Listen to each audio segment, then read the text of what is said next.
নমস্কার, আমি শিবরাম চক্রবর্তী। আমার প্রিয় ছাত্রছাত্রীদের শিবরাম এডুকেয়ারে স্বাগত। আমি আজ অষ্টম শ্রেণী ভূগোলে মেঘ বৃষ্টি চ্যাপ্টার থেকে কিছু প্রশ্ন উত্তর নিয়ে আলোচনা করব, যেগুলি তোমাদের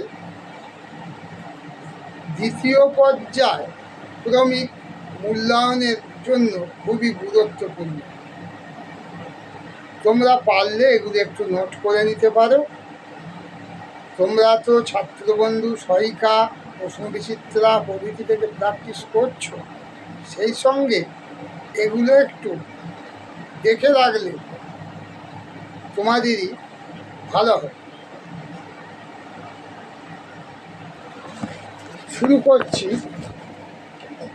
পেঁজা তুলোর মতো দেখতে গ্যাস মেঘ, সিরোকিউমুলাস।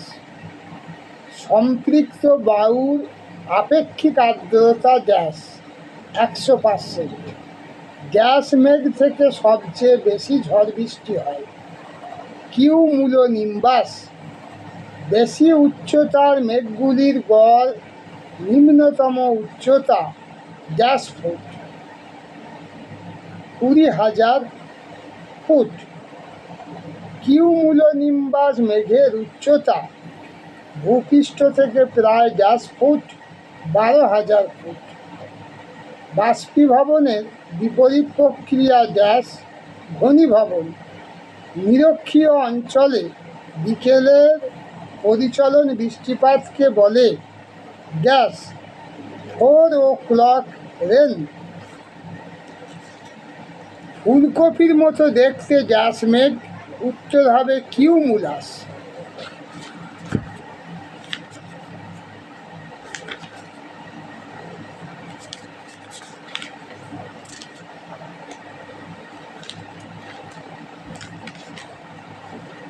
আপেক্ষিক আর্দ্রতা মাপার যন্ত্রের নাম গ্যাস হাইগ্রোমিটার। চেরাপুঞ্জিতে গড় বার্ষিক বৃষ্টিপাত প্রায় গ্যাস মিমি 11,777। শিলংয়ের বার্ষিক গড় বৃষ্টিপাত প্রায় গ্যাস মিমি 2,207। বৃষ্টিপাত মাপার যন্ত্রের নাম কি? রেনগজ বা বৃষ্টিপাত মাপক যন্ত্র। রেনগজ লিখলেও হবে, রেনগজ না লিখে বৃষ্টিপাত মাপক যন্ত্র লিখলেও হবে।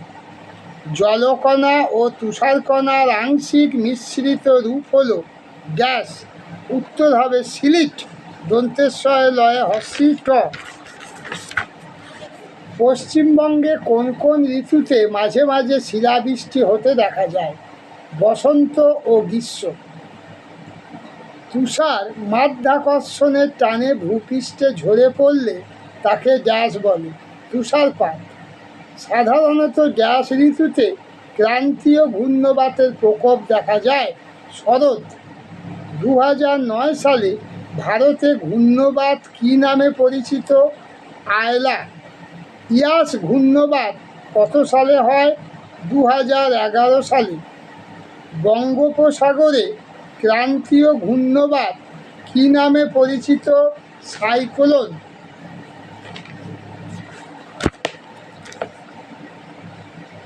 ক্যারিবিয়ান সাগরে ক্রান্তীয় ঘূর্ণবাত কী নামে পরিচিত? হ্যারিকেন। পূর্ব চীন সাগরে ক্রান্তীয় ঘূর্ণবাত কী নামে পরিচিত? টাইফুন। ঘূর্ণবাত থেকে সৃষ্টি বৃষ্টি গ্যাস নামে পরিচিত, ঘূর্ণ বৃষ্টি। আপেক্ষিক আর্দ্রতা গ্যাস হিসাবে প্রকাশ করা হয় শতকরা। অধঃক্ষেপণ কাকে বলে? পৃথিবীর অভিকর্ষের টানে বায়ুমণ্ডল থেকে জলকণা বা বরফকণা ভূপৃষ্ঠে নেমে আসাকে অধঃক্ষেপণ বলে। অধ বিসর্গ, কয় মূর্ধন্য স একার, প মূর্ধন্য। আমাদের সবচেয়ে পরিচিত অধঃক্ষেপণ হলো গ্যাস, উত্তর হবে বৃষ্টিপাত। কোন মেঘের অপর নাম বজ্রমেঘ? উত্তর হবে কিউমুলোনিম্বাস। সিরোকিউমুলাস মেঘ দেখতে কেমন? পেঁজা তুলোর মতো। সিরোকিউমুলাস মেঘে ঢাকা আকাশ দেখতে কেমন? ম্যাকারেল মাছের পিঠের মতো। সিরোকিউমুলাস মেঘযুক্ত আকাশের নাম কি? ম্যাকারেল আকাশ। সিরাস মেঘ দেখতে কেমন?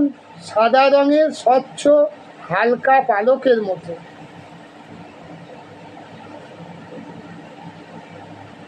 সিরোস্ট্রাটাস মেঘ দেখতে কেমন? পাতলা সাদা চাদরের মতো। এই মেঘ যুক্ত আকাশ দুধের মতো সাদা দেখায়। সাধারণত মেঘের জলকণাগুলোর ব্যাস গ্যাস মিমি 0.02 মিমি, অর্থাৎ 0.02 মিলিমিটার। বায়ুমণ্ডলের কোন স্তরে মেঘের সৃষ্টি হয়? ট্রপোস্ফিয়ারে। বাতাসে ভাসমান জলকণাই হলো গ্যাস, উত্তর হবে মেঘ। বাষ্প থেকে তরলে পরিণত হওয়ার প্রক্রিয়া হলো গ্যাস, উত্তর হবে ঘনীভবন। যে তাপমাত্রায় বায়ু সম্পৃক্ত হয় তাই হলো ওই বায়ুর গ্যাস, শিশিরাঙ্ক। জলের বাষ্পে পরিণত হওয়ার প্রক্রিয়া হলো গ্যাস, উত্তর হবে বাষ্পীভবন। সম্পৃক্ত বায়ু কাকে বলে?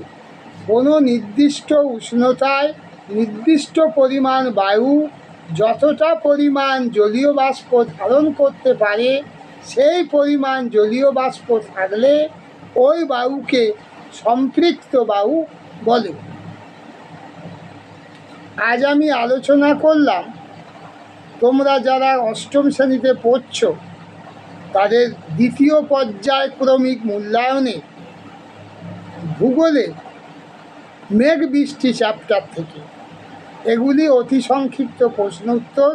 পরে এই চ্যাপ্টার বড় প্রশ্ন নিয়ে আমি ভিডিও বানিয়ে দেব, 2-1 দিনের মধ্যেই তোমরা পেয়ে যাবে। তোমরা আমার ভিডিওগুলি দেখতে ইউটিউবে @শিবরাম এডুকেয়ার নামে সার্চ করো। এইরকম আরও গুরুত্বপূর্ণ অনেক ভিডিও তোমরা পেয়ে যাবে। আজকের মতো ভিডিওটি এখানেই শেষ করছি। সুস্থ থেকো, ভালো থেকো, ধন্যবাদ।